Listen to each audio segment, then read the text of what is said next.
जम्मो संगवारी मन ला जोहार और राम राम। तो संगवारी हो ये वीडियो ला देख के आप मन कहत हो कि ये तीनों तीनों आज कहाँ जावत है। तो संगवारी मैं बता दूं कि आज हमन कहाँ जात हन। हमन जावत हन संगवारी हो the kingdom of Joy Vidhan Sabha road Delhi public school के सामने रायपुर में। ये सबसे बड़ा ट्रम्पोलिन पार्क है संगवारी हो। यहाँ 100 से ज़्यादा एक्टिविटी कर सकते हो। चलो आप मतलब दिखाते हैं एक एक करके का यहाँ एक्टिविटी कर सकते हैं।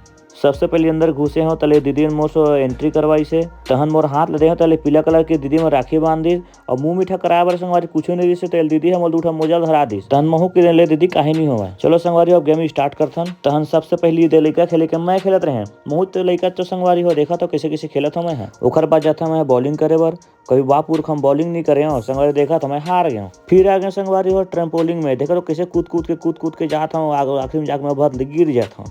गिरे के बाद मैं उठ नहीं सकत रहे तो उन्हें खेले लग गए। ओकर बाद आ गए फुटबॉल वाले में एला खेले फिर आ गए खड़िया से दिखा 10